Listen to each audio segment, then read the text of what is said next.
جہنم کی تدبیر کرو گے تو جہنم ہی میں جاؤ گے. اللہ تعالیٰ زبردستی کسی کو جنت میں داخل کرنے والا نہیں ہے.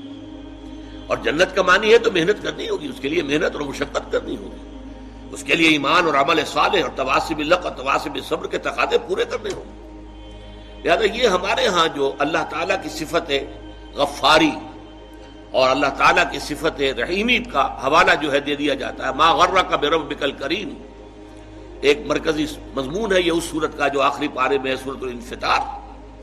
تمہیں کس چیز نے دھوکے میں ڈال دیا اپنے رب کے بارے میں؟ وہ کریم ہے، رحیم ہے، لیکن اس نے تمہیں اختیار دے کر تمہیں امتحان میں ڈالا ہے اور اس کا نتیجہ نکلے گا تمہارے اعمال کے اعتبار سے. یہ ضرور ہے کہ محض عمل کی بنیاد پر کسی کی نجات نہیں ہوگی، اللہ کی رحمت کی ضرورت ہوگی، لیکن بغیر عمل کے تو وہ رحمت بھی آپ کو ملنے والی نہیں ہے. اپنی سی محنت کر کے اللہ تعالیٰ کی رحمت کا اپنے آپ کو مستحق ثابت کرو، پھر وہ رحمت خداوندی جو ہے دستگیری کرے گی. تو یہ چیزیں در حقیقت، اور ایمان کا بھی عام تصور کیا ہے؟ وہ جو شہادت ہے اشہد ان لا الہ الا اللہ واشہد ان محمد رسول اللہ، اسی کو ہم نے ایمان سمجھ لیا. حالانکہ یہ تو اقرار باللسان سے ہم مسلمان تو ہو گئے. قالت الاعراب آمنا قل لم تؤمنوا ولکن قولوا اسلمنا ولما يدخل الايمان في قلوبكم. یہ بدو کہہ رہے ہیں ہم ایمان لے آئے، نبی ان سے کہہ دیجئے تم ایمان ہرگز نہیں لائے ہو، بلکہ یوں کہو کہ ہم اسلام لے آئے ہیں، ہم نے اطاعت قبول کر لی ہے، اور ابھی ایمان تمہارے دلوں میں داخل نہیں ہوا. جب تک یہ ایمان دل میں نہ کھپ جائے وہ ایمان نہیں ہے.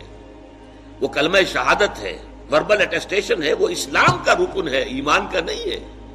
ایمان کا رکن کیا ہے؟ ثم لم يرتابوا انما المؤمنون الذين آمنوا بالله ورسوله ثم لم يرتابوا. اصل مومن تو وہ ہے جو اللہ پر، اس کے رسول پر ایمان لائے، پھر شک میں ہرگز نہ پڑے، یقین کی کیفیت ہو جائے. پھر عمل صالح، جیسا کہ میں نے کہا قرآن مجید میں شاذ آپ کو بڑا تلاش کرنے کے مقام تلاش کرنا پڑے گا جہاں کہ ایمان کے ساتھ عمل صالح کی شرط موجود نہ ہو، وہ لازم و ملزوم کی طرح ہوتے ہیں. پھر یہ تواصی بالحق اور تواصی بالصبر ہے. تو یہ تمام چیزیں لازم ہیں، اور ان کے لزوم کو در حقیقت ذہن نشین کرنا، جیسا کہ میں نے عرض کیا کہ اس کی ہمارے اس منتخب نصاب کے درس کا مرکزی ہدف یہی ہے، ٹارگٹ یہی ہے کہ ہمارا جو تصور ہے فرائض دینی کا وہ بدل جائے.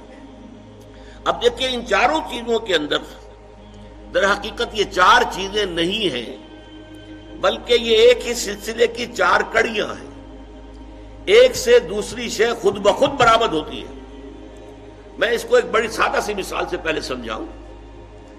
دیکھیے دنیا میں کوئی معاملہ آپ کے سامنے آتا ہے، فرض کیجئے کہ کوئی جھگڑا ہے، کوئی تنازع ہے، کوئی قضیہ ہے. پہلا کام، اگر آپ واقعتاً شریف انسان ہیں، مضبوط سیرت و کردار کے مالک انسان ہیں، صاحب کردار انسان ہے، تو پہلا کام کیا ہوگا کہ آپ اصل حقیقت تلاش کریں امکانی حد تک کہ مسئلہ ہے کیا، کس کا حق ہے، کون برحق ہے، کون جو ہے اس کا حق ثابت ہوتا ہے. تو پہلے یہ ہے تفتیش، تحقیق کہ حقیقت معلوم ہو جائے. ثانیاً اب جو حقیقت آپ پر منکشف ہو، اب اسے قبول کرنا دل سے، اور اگر اس کا کوئی اثر آپ کی ذات پر بھی پڑتا ہو تو اس کو عملاً اختیار کرنا. فرض کیجئے کہ اس معاملے میں کوئی ایسا پہلو نکل آیا ہے جس کی زد خود آپ پر پڑ رہی ہے، تو اس لیے کہ مجھ پر زد آ رہی ہے یا میرے والدین پر آ رہی ہے، میرے رشتہ داروں پر آ رہی ہے، اگر غض بصر کریں گے، صرف نظر کریں گے، تو معلوم ہے سیرت اور کردار نام کی کوئی شے نہیں ہے، پھر بودا انسان ہے، کوئی حیثیت نہیں. جیسے کہ قرآن مجید میں سورہ نساء میں فرمایا گیا یا ایھا الذین آمنوا کونوا قوامین بالقسط شہداء للہ ولو علی انفسکم او الوالدین والاقربین.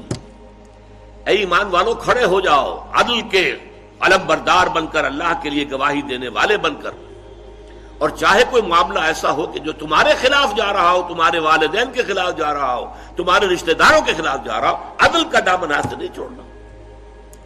اسی طرح فرض کیجئے کوئی فیصلہ جو ہے صحیح بات، اس سے آپ کے کسی دشمن کو فائدہ پہنچ رہا ہے، اب یہاں اس وجہ سے نہ رک جائیں. یا ایھا الذین آمنوا یہ سورہ مائدہ میں ہے، کونوا قوامین للہ شہداء بالقسط ولا یجرمنکم شنآن قوم علی الا تعدلوا اعدلوا هو اقرب للتقوی.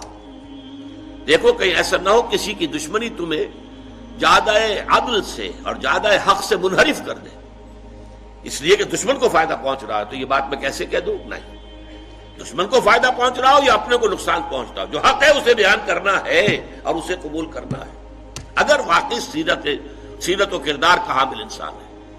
تیسرے درجے میں یہ کہ اس کا واشگاف اعلان کرو، ڈنکے کی چوٹ اعلان کرو۔ اور چوتھے یہ کہ اگر اس میں کوئی ریزنٹمنٹ ہوتی ہے، کوئی فریق جو ہے آپ کے خلاف کوئی اقدام کرتا ہے، کوئی پروپیگنڈا کرتا ہے، کوئی آپ کے خلاف جو ہے کوئی اور ایسی تدبیر کرتا ہے جس سے نقصان پہنچ سکتا ہے، تو ڈر کر خاموش نہیں ہو جانا، بلکہ یہ کہ وہ سارے خطرات کو برداشت کرتے ہوئے مردانہ وار جو حق بات ہے اسے کہنا ضرور ہے، اور اگر اس میں کوئی تکلیف آ رہی ہے تو اس کو جھیلنا ہے۔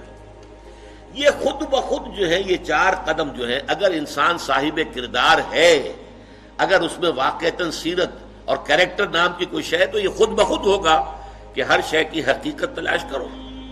نمبر 2، اس کو قبول کرو، اور اس کا کوئی عملی تقاضا ہے تو اس کو پورا کرو، اس کا اعلان کرو ڈنکے کی چوٹ، اور اگر اس میں تم پر کوئی تکلیف آئے تو جھیلو، برداشت کرو، مردانہ وار کھڑے ہو جاؤ۔